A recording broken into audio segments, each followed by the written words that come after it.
Nothing like a day on the beach, huh? So we are at Rauðasandur, which is a beautiful, beautiful beach in the Westfjords, on the south coast of the Westfjords, about nearly as west as you can get. And I've dragged all the way here today because I was craving a beach day.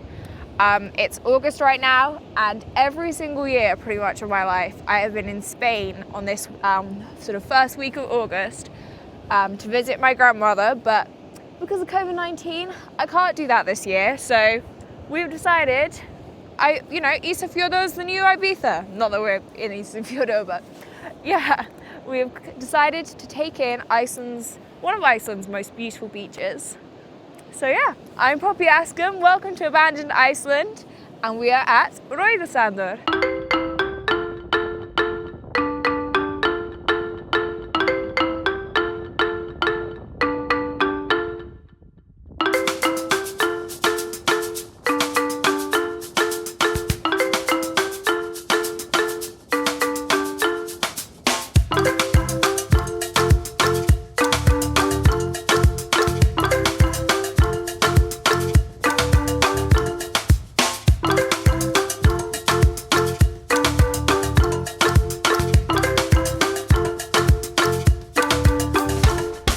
If you know anything about Icelandic beaches, you probably expect like black sand and ice, and that's the classic Icelandic beach. But here we have, it looks kind of golden today, but it is Rauðasandur, which means red sand. And depending on the light, it can look pinky or red. So this was my attempt at a sun parasol, which, has puffins on it, so very fashionable. Yeah, it's quite windy here. Icelandic summer. But as I was saying, it's this colour because of the pulverised scallop shells. So it's actually kind of unusual for Iceland, typical for everywhere else, but you've got the beautiful black cliffs and then you've got the golden or red sands, and it's very, very dramatic. And the beach actually stretches for 10 kilometres. There are loads of seals over that way. There's Arctic skuas in the cliffs. So yeah, we might not have the sun. I might not be able to get my tan, but there's wildlife. And yeah, it's dramatic scenery. So I guess a tan isn't everything, but I'm not sure I'm gonna try swimming in that because that looks absolutely freezing in the sea. We swapped flip-flops to hiking boots because that is Icelandic beach culture, and I have got my appelsín. So we are set for an afternoon here.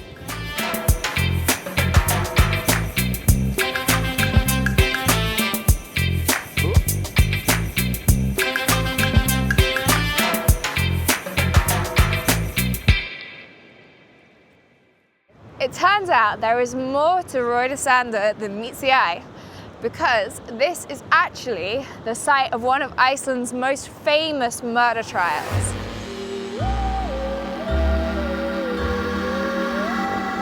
It happened in 1802 and it was a double murder, and it was also made into, it was the plot for a novel by Gunnar Gunnarsson, who was one of Iceland's most famous writers. And so the story goes a little like this. Over there is a farm, and it's all in ruins now, so we can't actually visit it.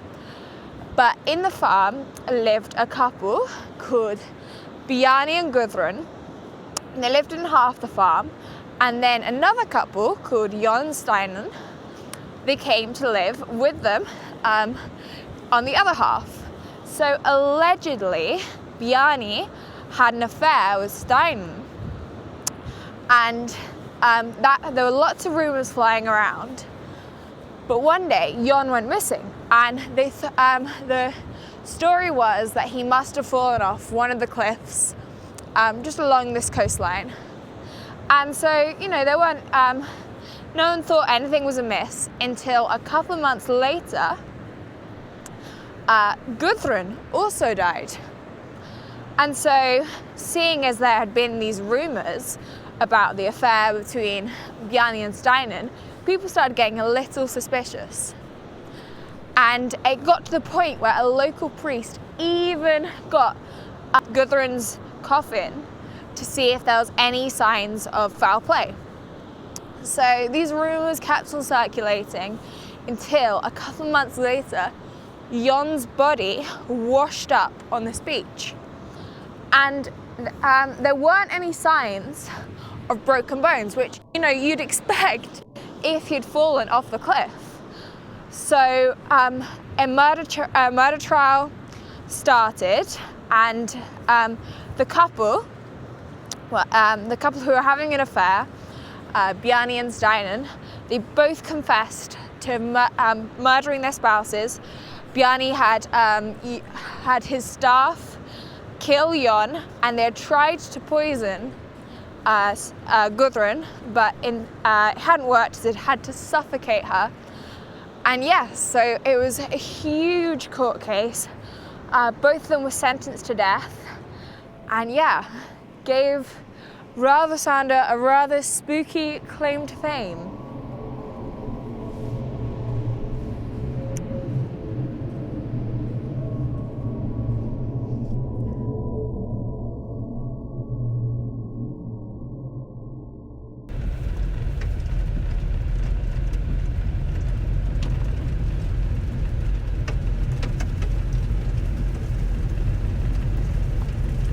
So we're at Hotel Breivik, where we're staying tonight, and yeah, it is raining, it's really wet, there are beautiful views, but we can't see them, so we'll have to show you in the morning, and I'm gonna run inside because it's really wet.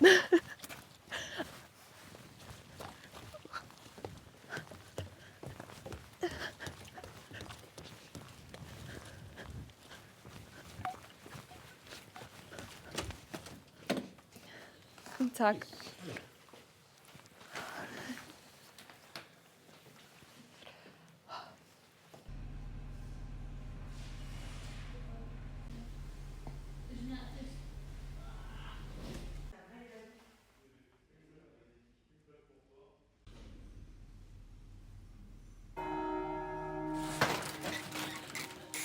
Time for a spooky story.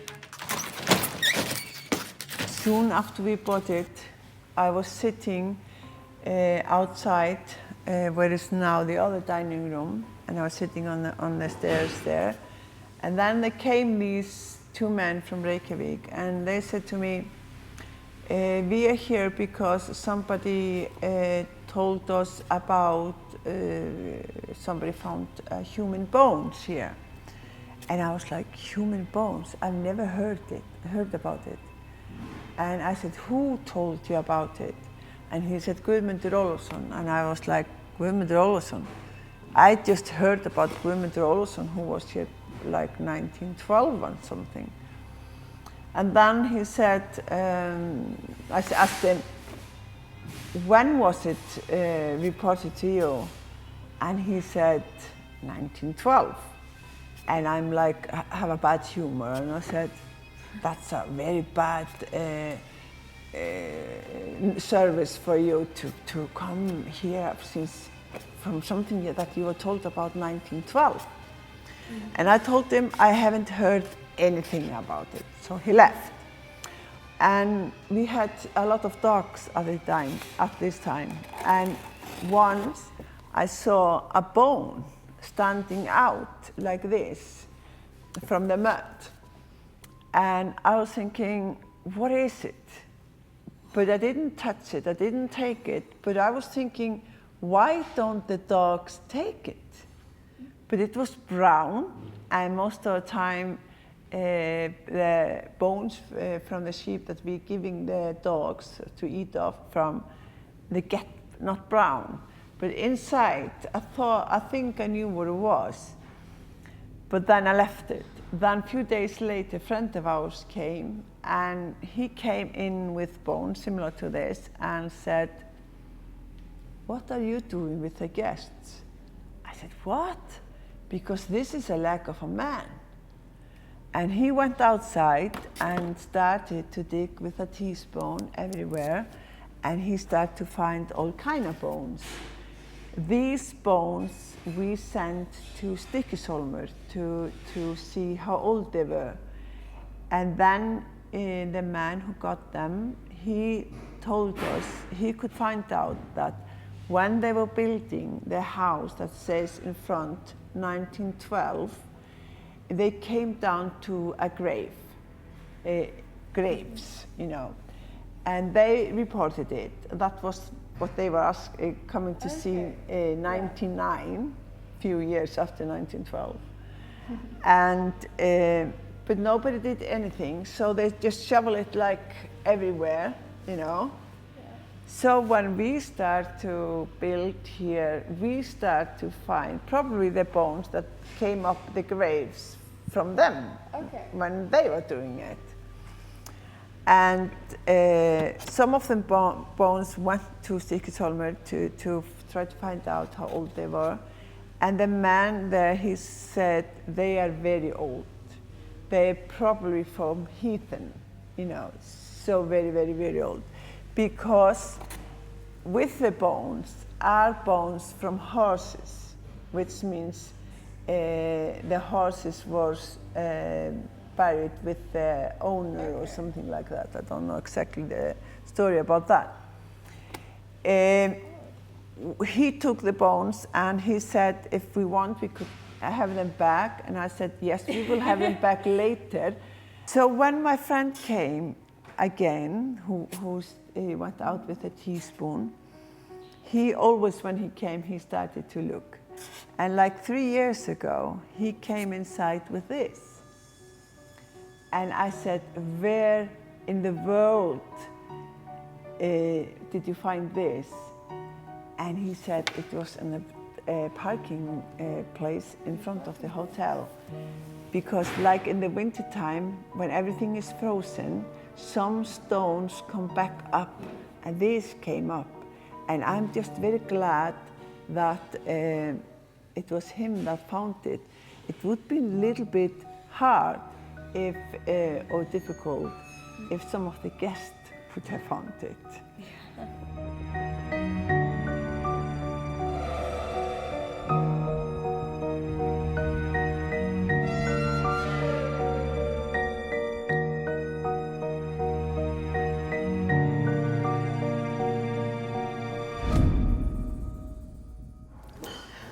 Morning, we are still in Hotel Trobiag after spending the night here, and slept pretty well, so did Art, even though we were told some pretty interesting stuff by the owner, Bina, last night. But yeah, some spooky stories, but I slept absolutely fine. And yeah, we decided to stay the night here because it's such a long drive. It's like 6 hours there, because it's 400 kilometers and the roads are like all curvy, and you have to go around through like the Westfjords, through the fjords, and there's no big like non-gravel roads, so it takes quite a while. So lucky that it wasn't a 12-hour trip yesterday. And yeah, today we're going to go and see some puffins, which I'm very excited about because yeah, I love animals, and being in the Westfjords has literally turned me back into a kid. So yeah, I'm really excited. Puffins!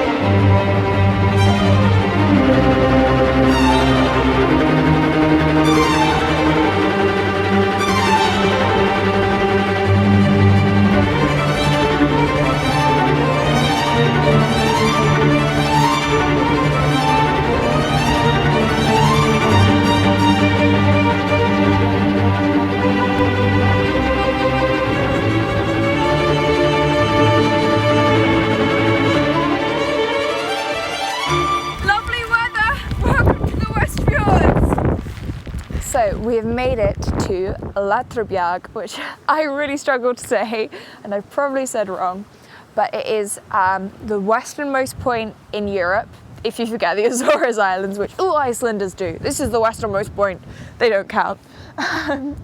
We have the Westernmost Lighthouse, which there has been a sort of building here since about 1918, but this one is from the 1940s. And the Látrabjarg cliff is 14 kilometers long and about 440 meters high at the highest point. And so it is the biggest sea cliff in Iceland and one of the biggest in Europe and one of the biggest seabird colonies. And so there are amazing birds here.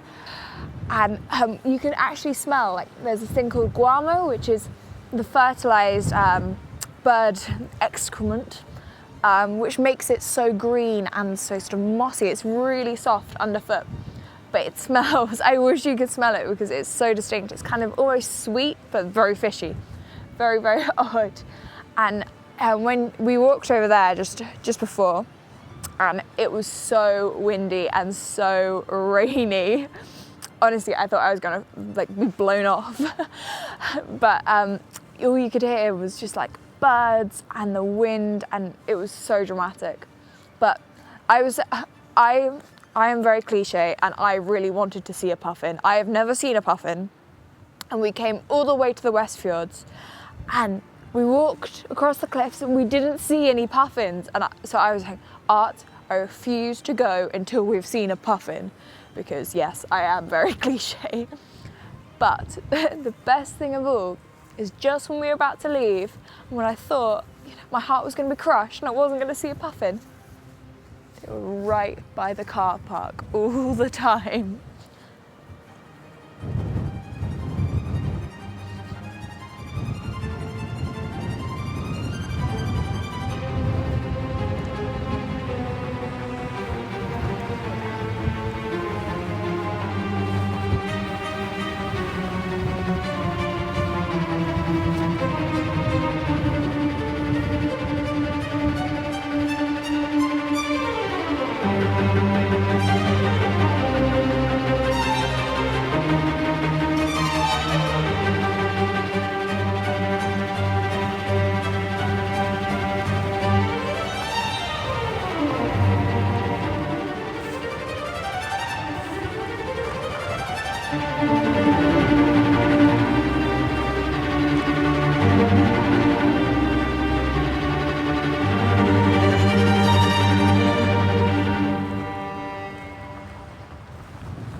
Thank you for watching. I'm Poppy Askham. This has been Abandoned Iceland, the Westfjords edition. We're going to go back to Reykjavik now.